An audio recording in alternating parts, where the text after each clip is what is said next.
Hey guys, welcome to another episode of The Opposite Sides of the Spectrum. I am Lauren. And Tiara.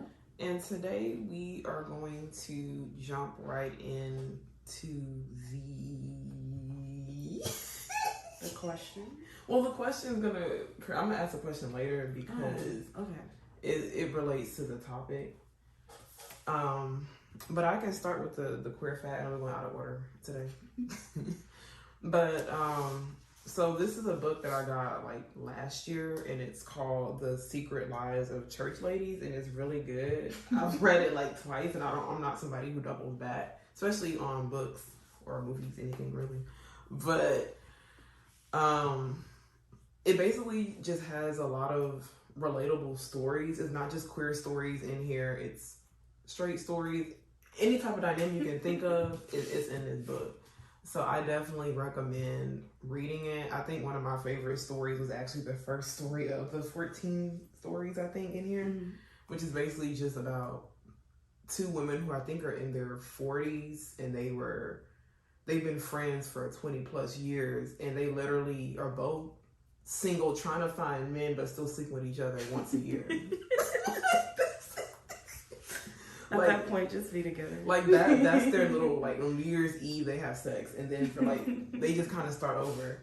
And one of the women is really expressing interest in wanting to actually be together, because I think they've done this for like 10 years.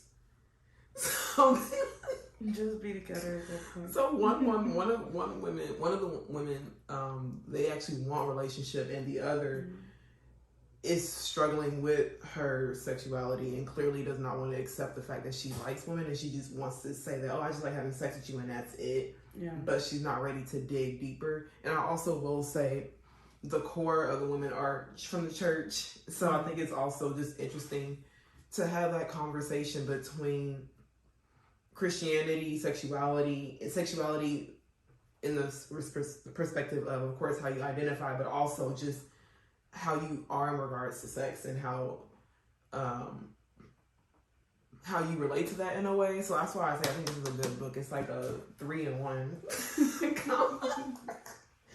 But yeah, that's my queer fact for today. So definitely check it out.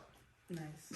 I was wondering why you had this book out. Yes, because I'm like, I don't know what to talk about. And I was looking on the board that I could not find the board. I don't know why I have this issue every time. So I'm like, you know what? You saved something to the board, though. Okay, I looked in the board, but I was like, I don't really know if I want to talk about something in the board. Okay. So I'm like, let me get a book off the bookshelf.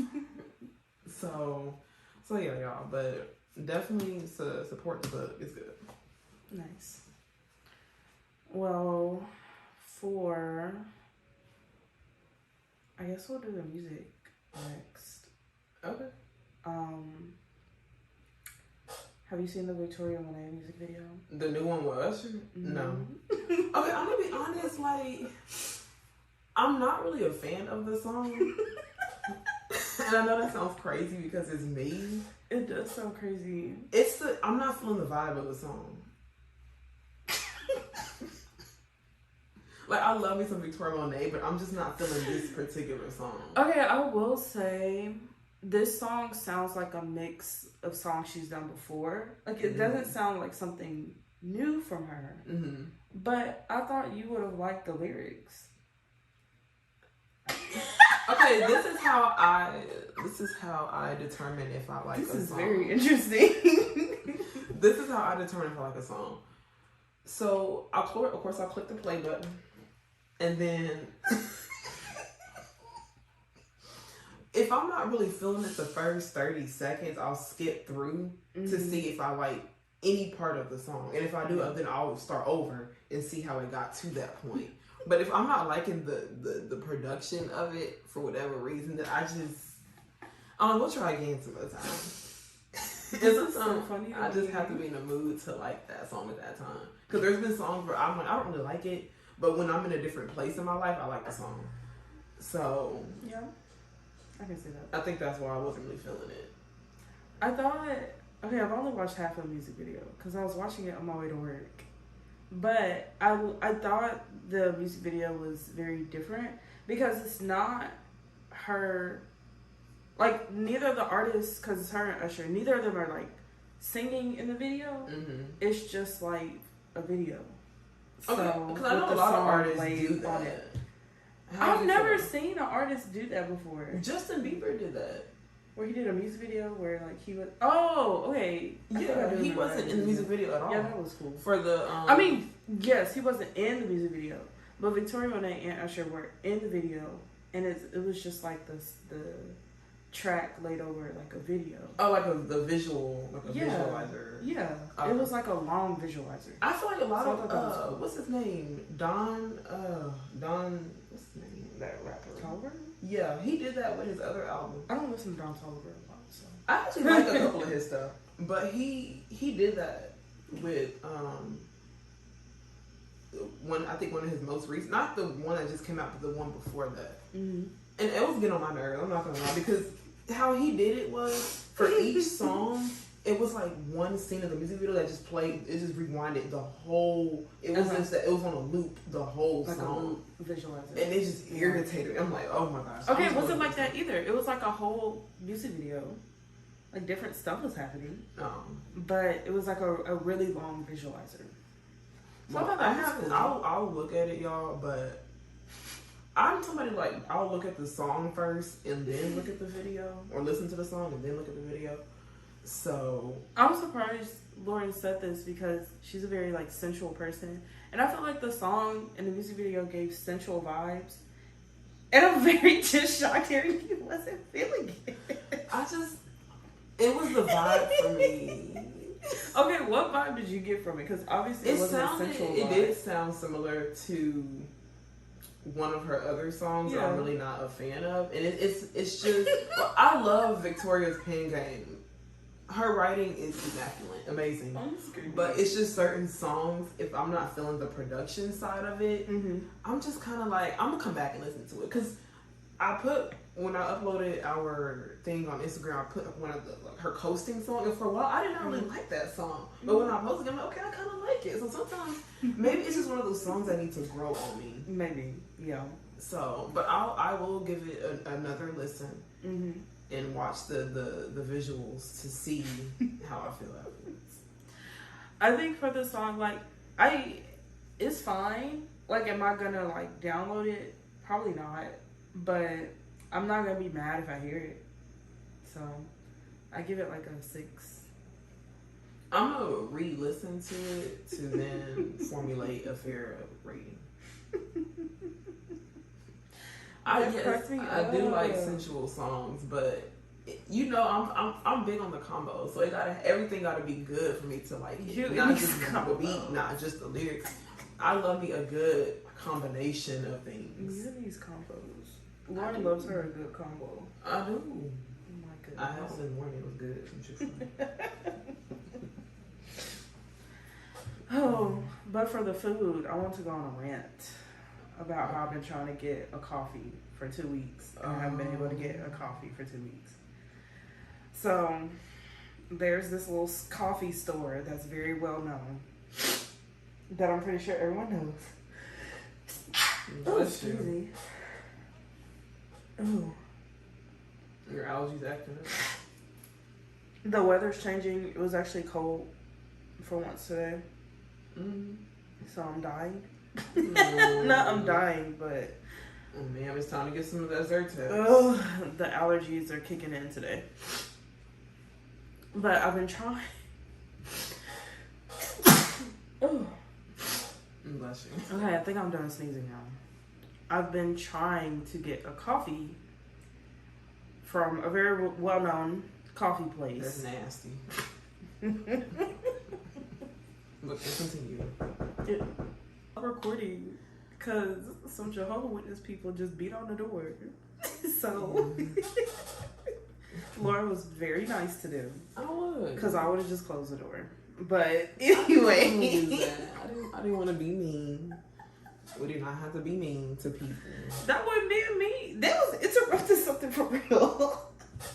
We're on a time schedule because Laura got to watch her game at 11 o'clock. But as I was saying, I've not been able to try my coffee because they've been out of chai, they've been out of pumpkin, out of strawberry, out of oat milk, out of almond milk, out of coconut milk, just out of everything I drink for like a week. Now, I did go yesterday and they had the blonde espresso. Mm-hmm.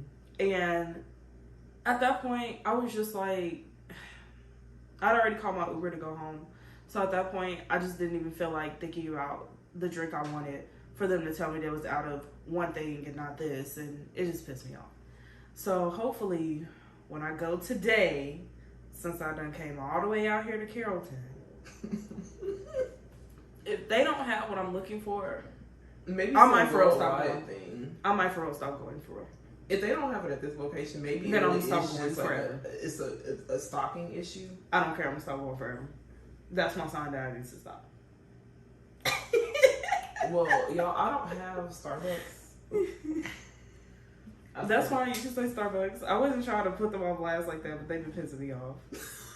They really been pissing me off. Well, I don't have the rewards, but I might sign up for it because there's like a really good deal. Because you want to get out of it. Oh, for today? Yeah. There's like I gotta look on my phone. 2 for $10. You get 2 drinks for $10. Mm-hmm. I don't know. You have to get them all at once. I don't know. I don't drink coffee, y'all. So we'll see. But that's my little food rant because they was been really irritating me a lot. I'm sorry, girl. But I guess then we can jump into the topic. Mm-hmm. And the question. The question. I'm gonna wrap it in there because it's. I feel like if I say the question first, it's gonna feel weird. Okay. So I'm gonna have to work the question in there. Here we go. It's always something with you and your questions. No, you're gonna understand why I didn't ask it right off the gate. Okay. So y'all, we are doing a review over season 1 of Queer Ultimatum. I think it came out last year, right? I'm gonna assume it. I think it came out 2 years ago. Oh well. It's been a while. Well, it's been a while. Well, we're doing a review on it. We've watched the first 5 episodes and there's 10, so we're going to do 2 parts of the review. And I don't know how many of y'all have already seen it. If not, I highly recommend watching it. I'm not somebody that likes to watch. I don't even know if I would say dating this is shows, reality dating. Yeah, I'm not a fan because a lot of it I feel is scripted or it's just silly. But this one seems like it's like genuine. They definitely were running on Queer Time. I don't really run on Queer Time, so sometimes it just, I know what it is, but I'm just like, slow it down. I feel like we don't even know who we really are, and yet we're jumping into lifelong commitments. Yeah. So Tiara took notes. I took notes. Lauren has her notes. I came unprepared. I forgot to print out my notes. Oh, I should have just took pictures of them on your phone. Okay, so we can start with just going over the characters and who, like. We'll go through. So this is how we're gonna break it down. Character, not character. We're going to do the. So the part 1 is gonna be talking about the original couples, their new couples, and then their trial marriage. Mm-hmm.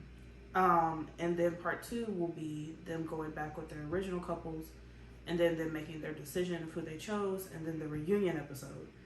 The reunion episode was crazy. Crazy. So, the original partners are Yoli and Mal. Yes. Mildred and Tiff. Aussie and Sam. And Lexi and Ray. And Xander and Vanessa. Yes. So these are the original people, the people that came in. And then Yoli gave Mal the ultimatum. Mm-hmm. Mildred gave Tiff the ultimatum. Lexi gave Ray the ultimatum. Yes. Xander gave Vanessa the ultimatum. And Sam gave Aussie the ultimatum. Yes. So these are all the people that gave them the ultimatum. How do you feel about ultimatums just in general? It's time to go.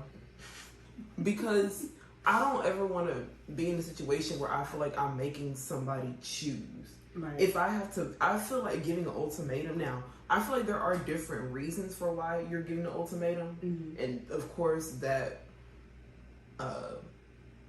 would, what's the word I'm looking for? I feel like you should have a conversation on why you're giving an ultimatum and why you're hesitant to not go through with certain things. But I am not, I've done a lot of this in my past of trying to convince or beg people to want to be with me, whether that's a friendship, whatever. If I'm giving an ultimatum, that's the answer right there. Yeah. I'm not going to force you to tell me I'm not going to force you to make a decision where it could backfire on me and you resent me. So if I'm giving an ultimatum because you're not ready to be with me, then we were at that. In my mind, this was just not meant to be. If you don't know if you want to get married, and I know I want to get married, that's we're not on the same page. Yeah. And I know I'm kind of jumping ahead, but some advice that I really liked that Vanessa's dad gave, because he's in tech, and he said 99% right means 100% wrong. And he was right. The people who gave the ultimatum were 100% sure that they wanted to be with you, and you're not sure. Yeah. So I'm not going to sit here and play this cat and mouse game to beg you to want to be with me just for you not to want to be with me anyway. Yeah. So that's how I feel about the ultimatum. I feel very similarly. Like, I don't want to feel like I've now put pressure on you to make a decision, because now I kind of question if the decision was made genuinely or it was made because you just want to stay with me. So I'm not a fan of ultimatums either. We didn't need to go on this show and date other people just for you to be a no. Yeah. And I know some people, like, their process is different, because there were, like, a few couples that were like, well, I'm not ready to be married, especially with Yoli and Mal. Mal never told Yoli she did not want to marry her. She just wasn't ready to marry her because of financial reasons. And I feel like if it's something like that, then we can create a plan and have a conversation. But if we do that and you're still, like, you're bringing something else up, then you just, to me, you don't want to be married. But you still want me to be there because I'm comfort to you, and that's not fair to either person. Yeah. So if someone gave me an ultimatum, I would just be like, we're not on the same page. Yeah. So. And this is why you have to keep having conversations and being honest instead of just having these surface level conversations, or conversations where you're digging deep, but it's not the issue. You're talking about everything else but what needs to be talked about. Right. If it is a financial issue, okay, how are we going to be financially secure if we want the kids, we want a house, we want this and that? What are we going to do? Do we need to start looking for different jobs? Do we need to start getting a second job to build up a savings account? Like, how are our finances looking currently? What is the goal? Because I feel like when it comes to money too, you can never have enough, in a sense, unless you Bill Gates, whatever.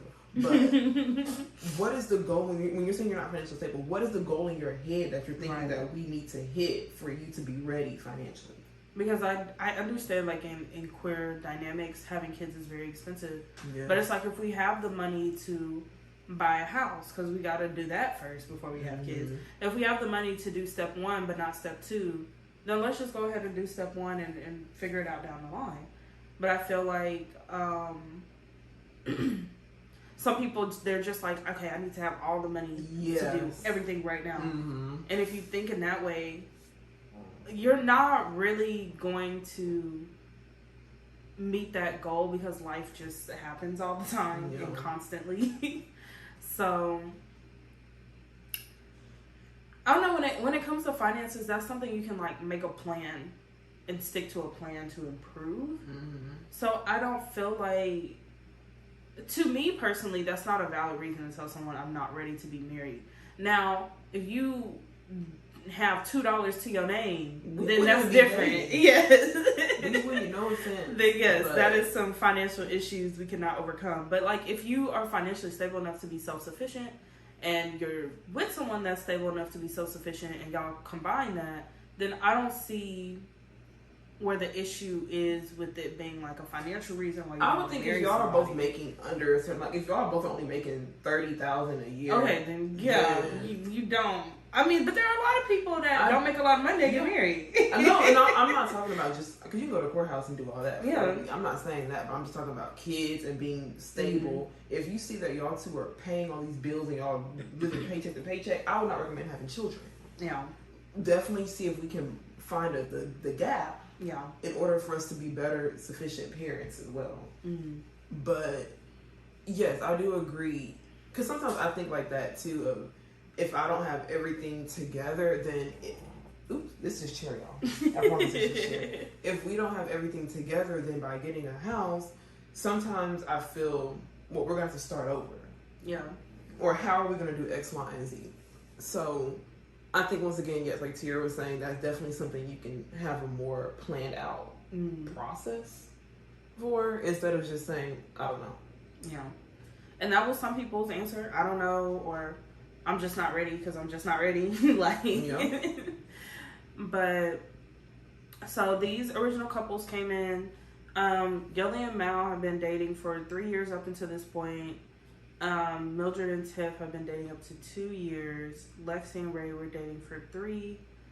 Xander and Vanessa have known each other for a while because they met in high school. Their high school boyfriends were friends with each other, so they have known each other for a while. And Aussie and Sam have been dating for 1.5 years, which, in my opinion, is not. I feel like it's not long enough to give someone an ultimatum. If you're only dating them for 1.5 years. Yeah. That's not a long time in my opinion. It's not a long time. I think it just depends on the person.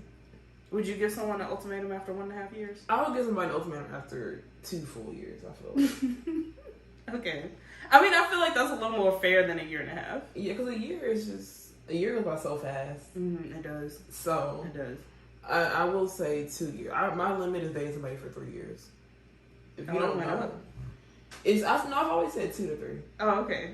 3 is like 3 is the max for me. And how many kids I want and all that. So I feel like after 3 years, if you still don't know, I'm going somewhere else. Yeah.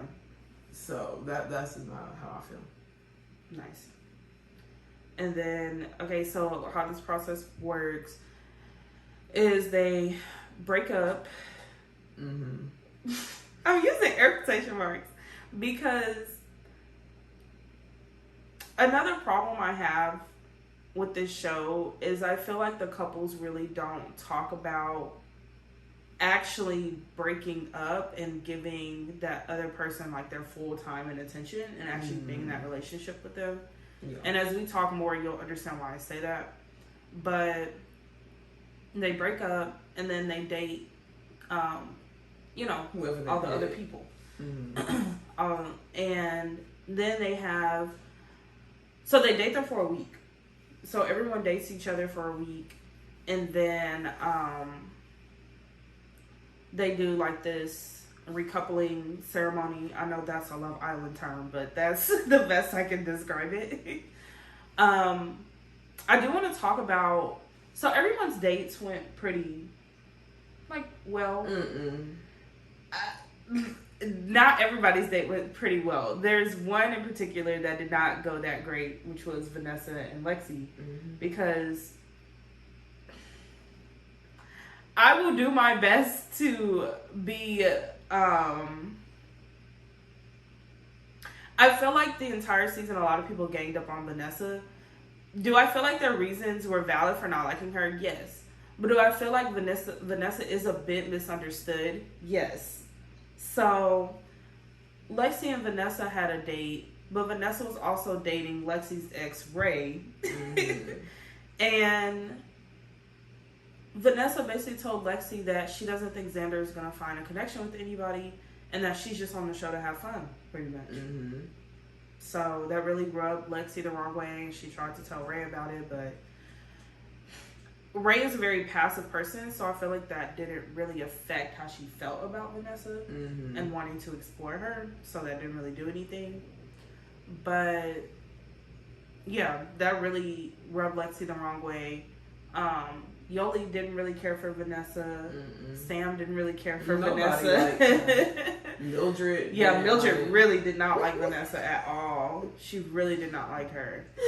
So, I think Vanessa just has a very strong and abrasive personality. And she does not like telling people the whole truth when things happen. So I know that also rubs people the wrong way. That rubs me the wrong way. Like, be honest about what happened if something did happen. And I feel like Vanessa was never really very honest. And then I did understand why Xander and Vanessa chose to stay together, because Xander would defend a lot of Vanessa's bad behaviors. And also they balance each other out in the sense of Xander was very chill, very nonchalant, right? And Vanessa was had a very outgoing personality. So they balance each other out, and also because they did have a friendship before they started dating, so that makes things trickier. Yeah. So it's kind of hard when you're put on the spot about your ex, who literally is nobody likes, and they're asking you basically, why are you still with her? Yeah. That's a hard feel like you're boxed in a corner. Yeah. So. But they have their like recoupling ceremony, and then the new couples are Yoli and Xander. Mildred and Aussie. Ray and Vanessa. Mal and Lexi. And then Sam and Mildred. No, it's Sam and Tiff. Sam and Tiff. Mildred and Aussie. Aussie. There we go. I wrote down 2 out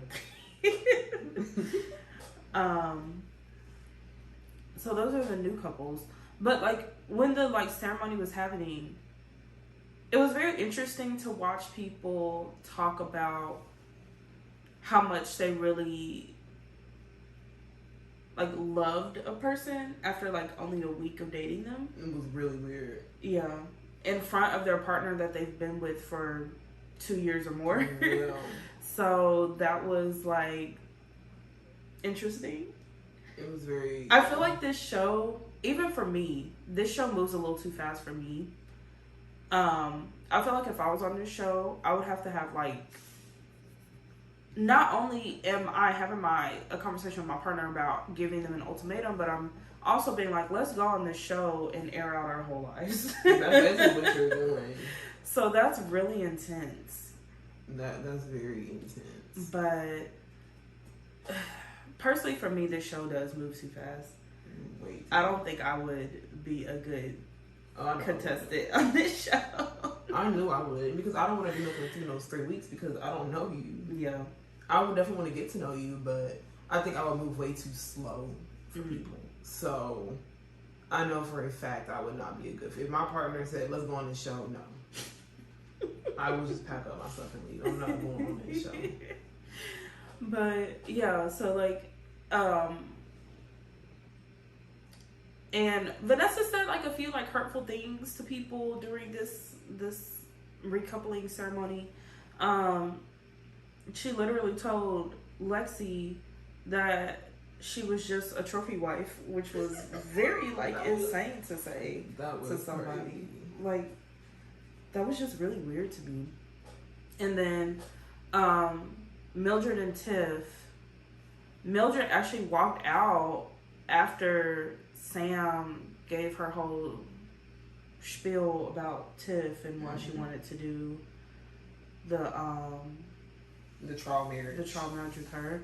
So that was just intense for both of them.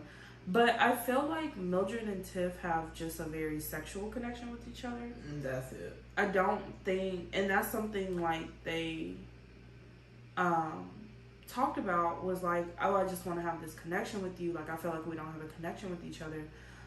I think the only connection they had with each other was sexual.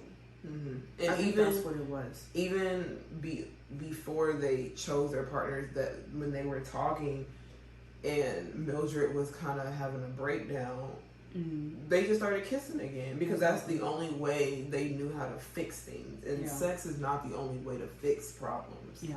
And a lot of people, I think, use sex as just a same size, all shoe fit, whatever. Yeah. And that's not the solution for every issue. So, yeah, I think they were just very sexual compatible because that is how they chose to fix all their problems, was with sex. And Mildred literally said that. She was like, you know, Tiff does this thing where we get into an argument and then we start to become intimate and then everything's okay. And that's toxic. Yeah. That's just really toxic. So, and I understand that dynamic because I've been in relationships where it's like we would fight and argue and then we would have sex and then the next day we act like none of that happened. And for me, I don't, when I'm mad, everything shuts down. I don't want to have sex with you. I don't want to talk to you. So for me, that does not work. So don't try to, we're going to have a conversation or I need time to myself. Yeah. So, I'm looking at my notes. I wrote a whole bunch of notes. Oh yeah, that too. Mildred has already been married once, and she has a son. That's true. Yeah. So she also made a comment saying that she's not nervous, but she's hopeful on her dates, and I thought that was interesting to say, as if she finds somebody else, and that's just what it's gonna be. Yeah. So I feel like Mildred comes across as this very hardcore person. Yeah. But she's really soft inside. She really is. She just has a lot of abandonment issues. And she actually talked about that in the show, where she just felt like, she said her mom left her when she was 5. Her dad left her. Her marriage didn't work. So she just had a lot of failed relationships in all aspects of her life. And that just made her put up this wall. So I understand why she's very hesitant, but there were still a lot of issues that were not healed. Yeah. And I remember Sam and Tiff having a conversation, because I know I'm kind of fast forwarding a little bit, but Sam brought up a really good point to Tiff that in all her relationships, even beyond like Aussie, there's always the issues in their past relationships were never resolved, and it showed up in their relationship. Right. And that was just very alarming to hear as well, that there's all these baggages that are still following relationships. Yeah. So, yeah. Is there anything else that happened like at that recoupling ceremony event that you wanted to talk about? I thought it was interesting. I thought the host gave really good advice in saying to choose somebody that challenges you and is not a safe person. Yeah. And we all know that Vanessa and Ray did not follow advice, but I thought that was really good advice that the host gave.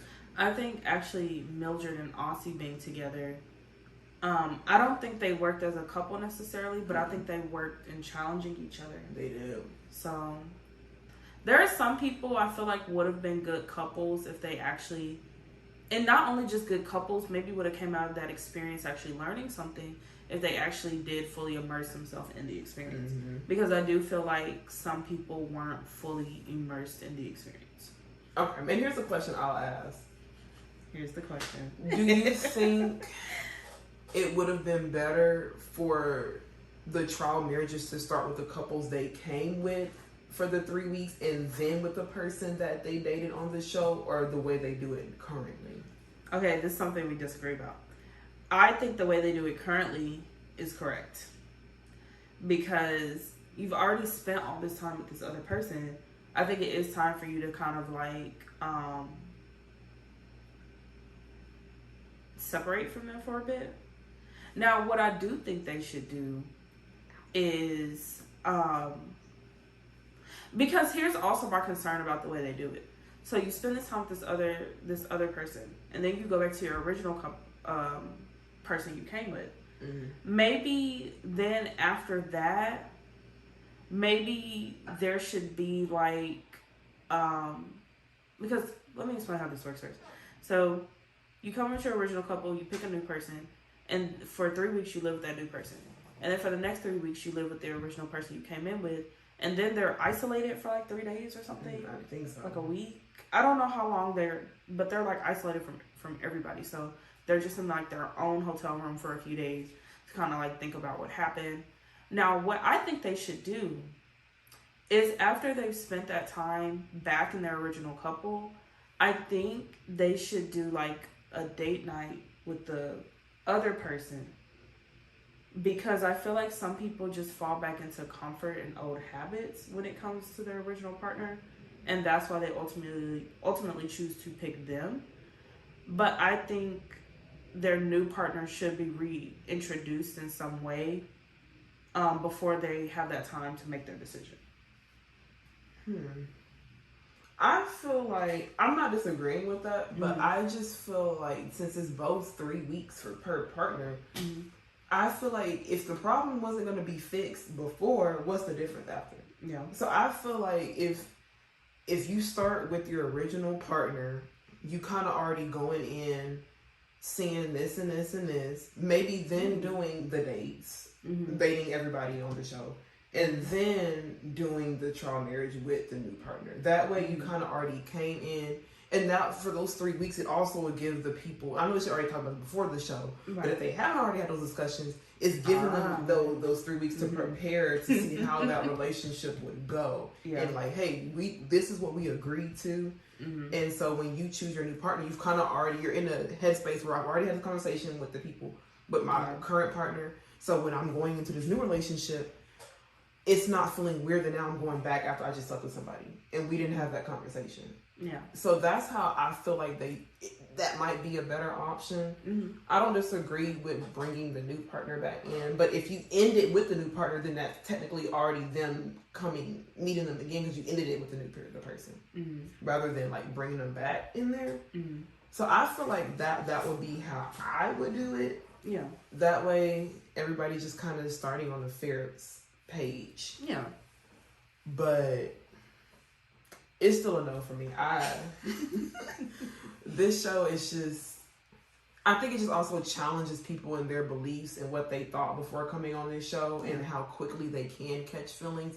But I think you have to be careful in making a discernment in what those feelings are. Yeah. Is it just lust? Are you just excited because it's a new person? Is you really genuinely have a connection? I think sometimes we as people, we've talked about this on another episode, but I think they just have issues trying to differentiate what that feeling means for them. Yeah. Yeah, that's true. Because sometimes your butterflies is really anxiety. Yeah. I do think that there are some conversations that should have been had prior to being on the show, and like we don't know what these couples talked about prior to being on the show, but I feel like if they did actually have these conversations with each other, there would be no point of going on the show to like talk about, I guess, their expectations of their partner being with a new person. Because some people were just like very okay with it.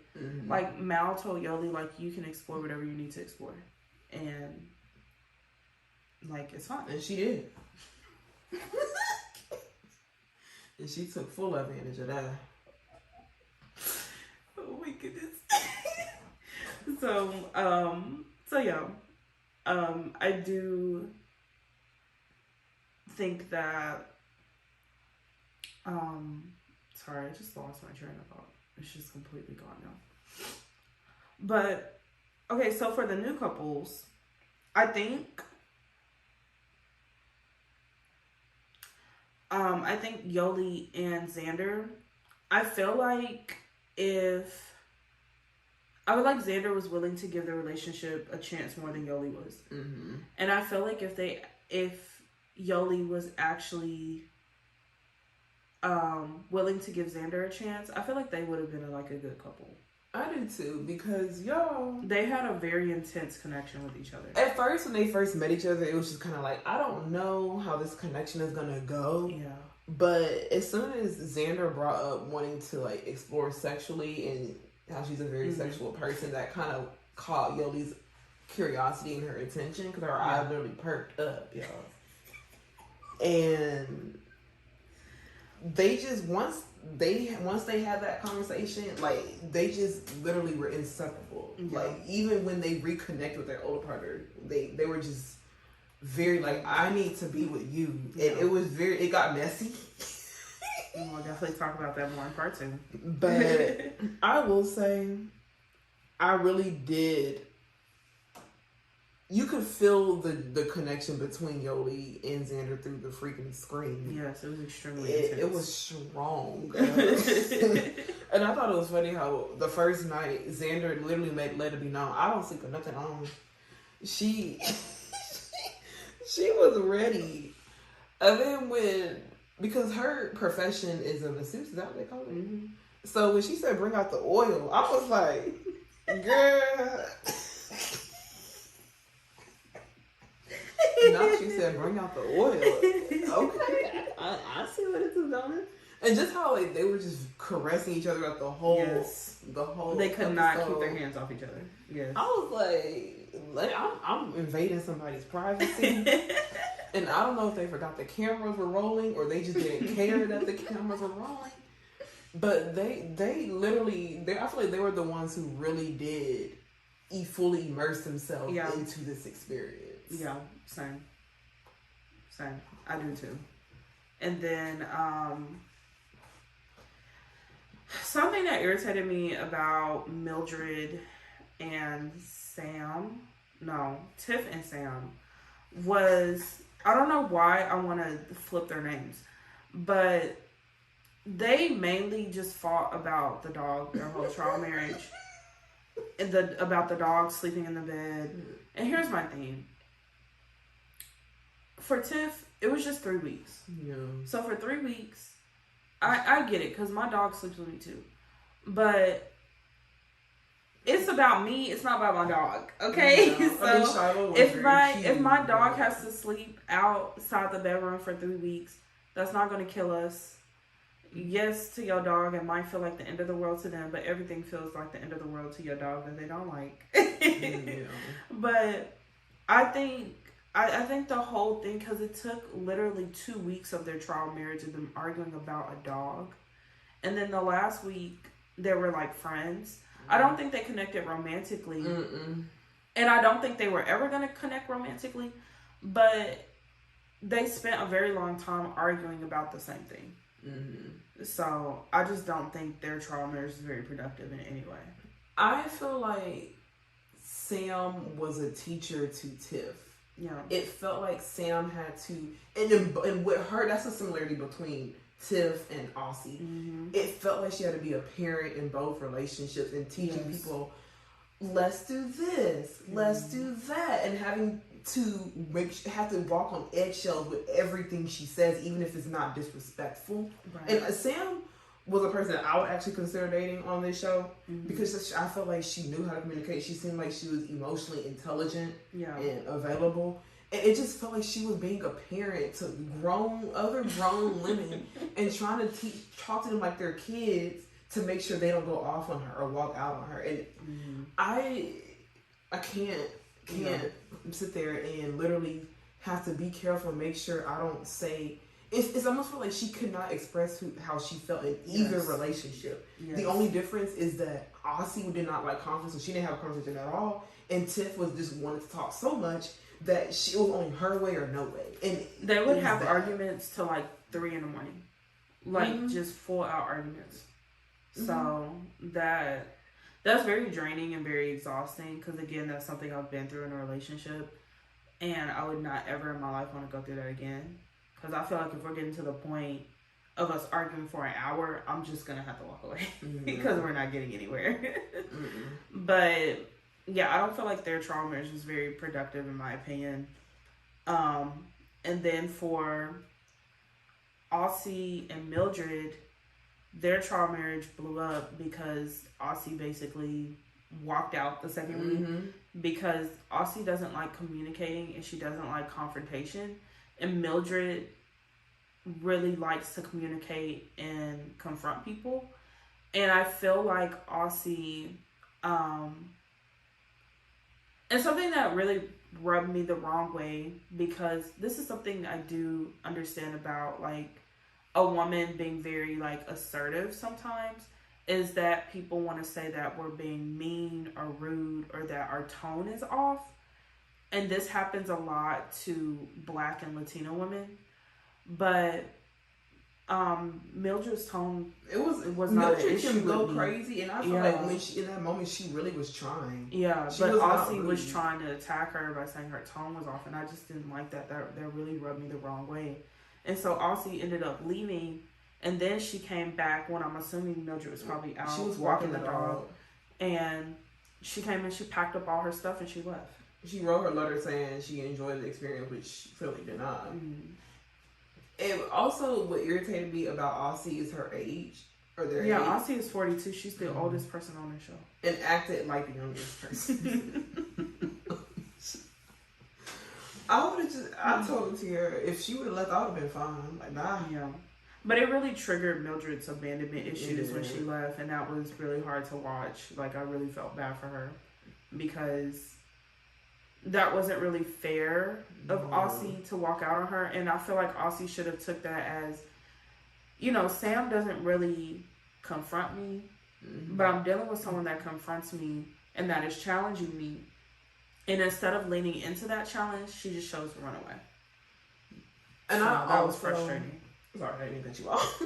I also would say, too, I did like how their friends came to give a different perspective. Mm-hmm. And when Aussie's friend Mo came, it's almost as if Mo unintentionally exposed to Mildred who Aussie really was as a person. Yeah. Because at the beginning of the show, Aussie said that she wasn't ready to be married. Yeah, it takes her a long time to process. And also, when they were talking to Mildred, they said that they were discovering more of who they were as far as if they're trans, non-binary, and it just really, it didn't make sense that you all of a sudden now saying you want to be married in a week, but you just told Mo, your best friend, that you're not sure. And Mo was basically explaining, you know, you've had commitment issues in the past. And she asked a fair question, what is marriage to you? And Aussie literally said being stuck with the same person forever. Yeah, and that sound like jail. That made Mildred feel very uncomfortable, understandably, because you just told me that you wanted to get married, and now your best friend is coming and exposing that was basically a lie, it seems as if. So it's hard because it seemed as if she genuinely believed what Aussie was saying, but now you have a hard time trusting what she's saying as well. Yeah. I don't think the Mildred and Aussie trial marriage, I feel like it could have gone one in two ways. It could have really pushed them to work on things about themselves that they struggled with. Mm-hmm. Or it went, unfortunately, the opposite way of... I feel like Mildred actually was trying. She was. But Aussie just fell back into her same patterns and behaviors of just leaving. So that was really unfair to her. So Mildred actually spent the last week of the trial marriage just being single, essentially. So that only lasted 2 weeks. And then Ray and Vanessa, their trial marriage, horrible as well. Yeah, it did not go well. I feel like Vanessa love bombed Ray. And Ray is a person that seems very like impressionable, and she doesn't really know like what she wants. She's a real like just go with the flow of whatever's going on type of person. And there's nothing wrong with people like that. I'm personally not a person like that, and being with someone like that will really irritate me because I'm just like, why can't you not think for yourself? So they ended up having sex, and then Ray felt bad about it and told Lexi. And I don't think that was a good idea to do.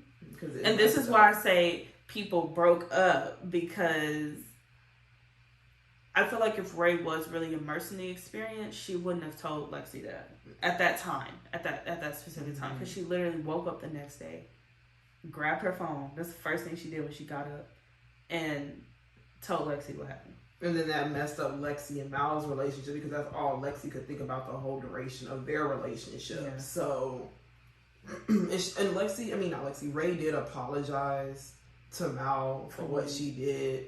And I felt like Mal was just very generous and very kind to everybody. Yes. Mal was a very, like, genuine person.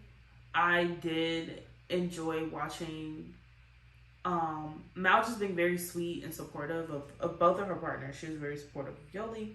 She was very supportive of Lexi. Even during the time where Lexi was just so mad about Ray and Vanessa having sex, she was still, like, supporting her through that. Mm-hmm. So that was just very sweet.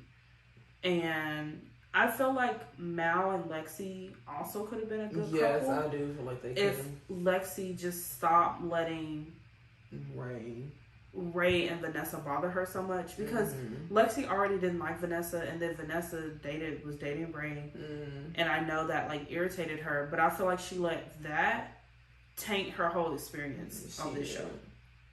She definitely did. And I thought it was crazy because they had a big age gap. I think it was 12-year age gap because she was 24 and... Yeah, Lexi was the youngest person on the show. Mm-hmm. But she acted the most mature, which is like the craziest part.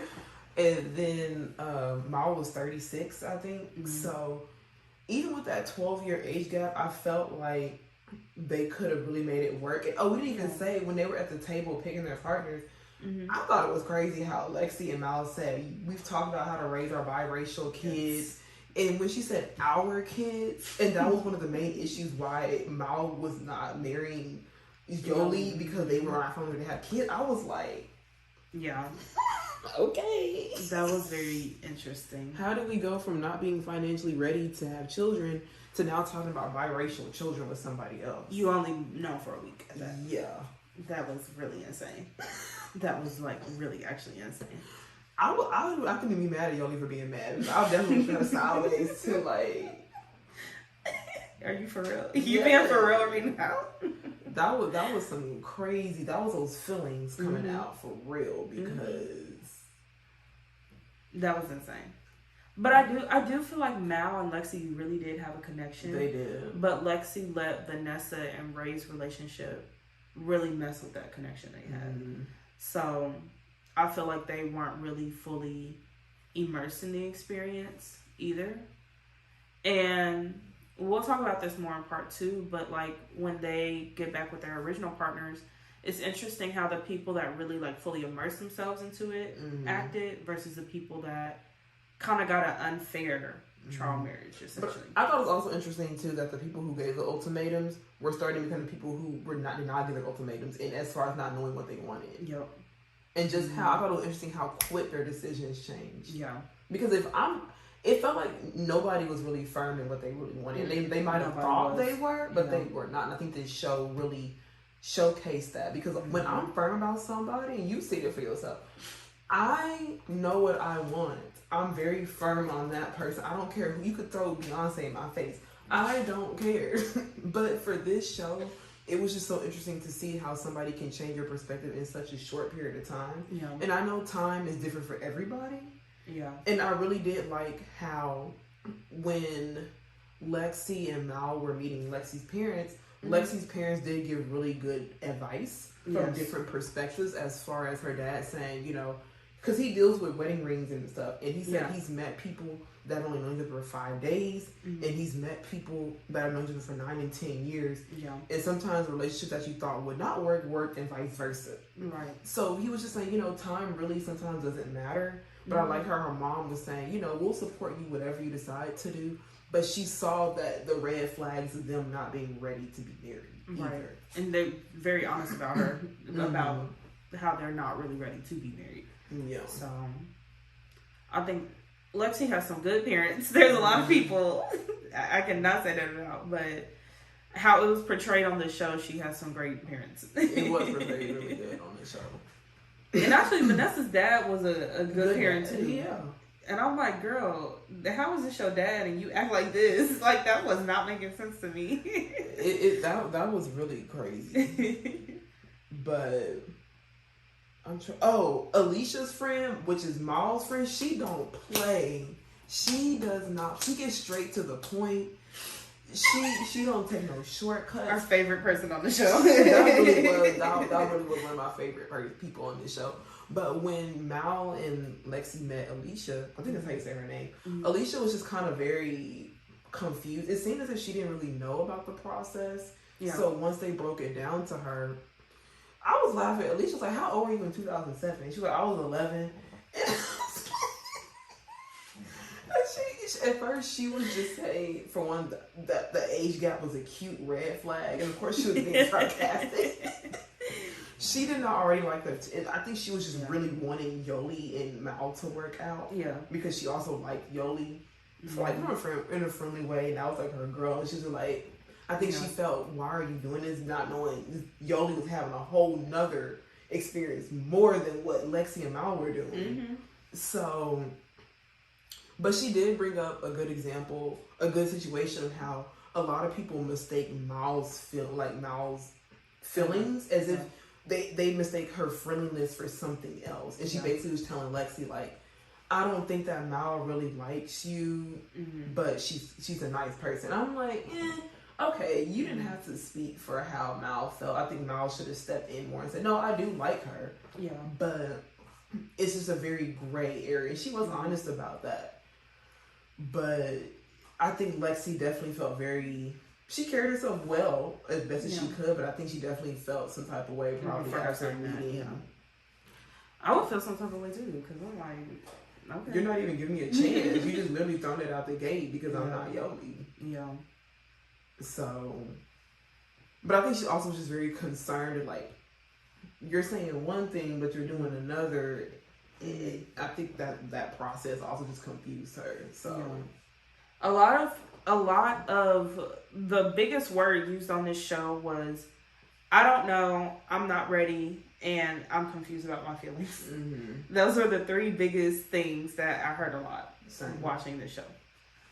So and it is interesting coming from people that like gave the ultimatum. Mm-hmm. You would think those people are super sure about what they want, but everybody said the same thing. They did. So, and I think that's a good example just to say maybe you really weren't secure. This was not the person for you. Because when you know. I know that's such a cliche saying, but it's true. Yeah, it's very true. And I feel like some people, they got to check off the checklist of life. And it's like, okay, we've been together for 2 or 3 years. Now it's just time for us to get married. And again, I don't know if that's what they talked about when they first started dating each other. Of like dating to marry, because I think that is something you should make clear to people. No. It's like, are you dating for marriage, or you're just dating to kind of see where it goes? So, I don't know if those conversations were had, but I do think it's interesting that people that were so sure about marriage were even starting to question if they wanted it. Mm-hmm. So that was interesting. I think people just don't get married for the right reason. I'm not saying they don't have good intentions, but sometimes it's just not with the right person or not the right time. That's it. Timing is very important. If you're forcing it, which I feel like is an ultimatum, it's never going to be right anyway. Mm-hmm. Oh, but I think that wraps up part 1. Did you have any more thoughts about the first half of the season? Yes. And this is just something that I picked up from the first 5 episodes, but if you haven't figured out what you want, nor have you dealt with like your internal issues, it doesn't matter who you interact with, you're going to run into the same issues. And that was very highlighted too, about even them being with their new partners. It was very highlighted how it's like, I've had these issues with my past partner, and I'm having issues with this new person. Maybe I should take a step back and look at myself to figure out why I keep encountering the same issues with different people. Yes. So, being self-aware is important. And being self-aware while dating is important. I do think, and it is interesting, like, I like watching dating shows for, like, entertainment. So, like, I'll watch Love is Blind, which is from, like, the same people that made the Ultimatum. And then they made the Queer Ultimatum. But even with like Love is Blind, I feel like the very first season is the most genuine season of that whole show. I don't watch Love is Blind anymore because the people on the show don't seem genuine. Mm-hmm. And I don't like seeing the dynamic of these women that are really wanting to date and get married. And then there's just these men that just don't know what they want. So that is frustrating to watch at times. But I think a lot of people will think that them dating a certain person is the issue. But if you're dating and talking to multiple people and you keep running into the same thing, I think it's time to kind of be self-aware and look at yourself and just be like, okay, why is this the same thing I'm encountering? No matter with who it is, I'm encountering this same thing. Yeah. And I need to look in at myself and try to fix this, or just identify what it is. Yeah. Because I don't know. I don't like using the word fix sometimes, but just identifying what it is and taking the steps to just be better or to heal. Yeah. So I think a lot of people miss that step when it comes to dating, is the self-reflection part. Definitely. Most certainly. But yeah, I'm looking through my notes just to make sure. Oh yeah, I thought when they were at the part where they were during the trial marriages and they kind of split up in those two groups. Oh yeah, and they had that outing. Yeah, I thought that was very interesting. After that conversation, how everybody went back to their trial partners and was talking about what they said about each other. It was very interesting with some of the reactions. And I thought it was very disrespectful when Vanessa and Ray were in a conversation. And Vanessa basically straight up told Lexi that there's nothing between us. And that it's meaningless. Yeah. Literally to her face. And said it didn't mean anything. Yeah. Like there's no type of connection between us. And I was just like, ouch. Yeah. That hurt. Her just... I don't want to create like this narrative that... And Lexi felt like Vanessa was like out to get her. And I think Vanessa's just a person that likes to stir the pot. And she is. So she knew it would get under Lexi's skin dating Ray. She knew it would get under Lexi's skin having sex with Ray. And I feel like, because obviously this is a show, so it's like, okay, you guys, on this day, this group of people are going to meet, this group of people are going to meet, you guys are going to have this outing. So I do think it's very interesting that Vanessa also did this, had sex with Ray before this outing too. So, I mean, maybe Vanessa was trying to get under Lexi's skin and she succeeded. But I think that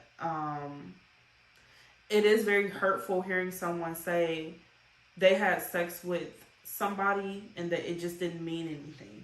Yeah. Like that is a very crappy thing to say to somebody. It just make you feel very disposable. Yes. And then Xander was not happy after that. Or something on her neck. She had something. It was some. In this hickey. She had something on her neck. It was either some. It looked like a lipstick. It looked like a lipstick. Somebody was kissing that neck. Cause child. Okay, but the thing after because it was Xander, Mal, Aussie, Mildred. No, Tiff was in the first group. There was somebody else. I don't remember. Joey? No, it wasn't Yoey. What do you mean the first group? Because when they went on that outing, remember it was Yoey, Vanessa, Sam. You had them at the table, right? Yeah, but then the other group of people was Xander, Mal. Yeah, Mildred. Because she asked and it was Sam. Okay, I'm talking about when they were all asking Xander about Vanessa. And Xander was like, I don't want to sit here and talk about Vanessa. Those are all the people that were there. Oh, okay. We're talking about the same thing. Okay, yes. Yes. I'm trying, who's the fifth person?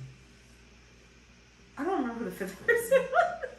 But Xander didn't have a good outing that night because they were at first they were trying to ask, like, how's everybody trial marriages going, this and this. And then it irritated Mal that Xander was just like, oh, well, the dog is cool. Like, she just talked about the dog, but it's like, no, Xander and Yoey were connecting. They were really connected. Every day, every night. as much as they could. They were just in this trance with each other where it was just, you don't see nobody else but that person. Even when they came back and had that conversation, they were mad about it for a little bit, and they just immediately reconnected to each other, and it was like crazy. So Mal was irritated because Xander was like not really saying about how it was going, but at the same time, I'm just like, Mal, you don't want to hear how Xander's been this girl over every night. You don't want to hear that, so let's not talk about that. She could just say it was going really good, at least. Like, I really do like Yoli, and the connection is a lot better than I anticipated coming on this show. And she just left it at that. And then they started asking her about Vanessa, and that started to irritate her, which I get because, like, I'm 50-50. Because, yes, it is problematic for Xander to keep defending Vanessa, but also it is irritating that people keep asking you about someone that is technically your ex now. So she didn't have the greatest evening either. And then that whole big blow up fight happened with Aussie and Mildred because of what happened that night, pretty much. So, oh yeah, that was interesting. That was very interesting, and like messy and good for TV because I'm like, y'all are messy for this, for this little outing y'all pre-planned. Y'all are messy for this. Oh, but yeah. You have anything else? I think that's all that I have. Yeah, I think that's pretty much all that I had. Nice. Well, we will be doing a part 2. I know this show came out like years ago, but I do think it's very interesting to see, like, we got to see the full, like, everything from meeting these people to like where they are currently today, where they are now, and how some people are still together, some people are not, some people are in new relationships. So it is very interesting to see how everything like fully played out. Yeah. So, and if y'all like us doing like, I want to call them like older show reviews, because I know a lot of people do show reviews when they first come out, but it's like when you wait a few years, you get to see like everyone's side. And even like, I like Mal. I like Mal physically. I really liked her personality. So I do follow her, and like her talking about her experience on the show was just very eye-opening because she was the only Black woman on the show. So yeah, it is nice to have like full context to everything as we talk about this. So I think that's cool. But y'all, I think that's all we have for today. Like, comment, subscribe, do all the things you do on YouTube. And we support and we appreciate everybody that is supporting our podcast. Yes. Share. You can follow me at Tiara the Caterer with 2 E's. And at Dr. DOCTA Reese REC. Alright, bye y'all. Bye.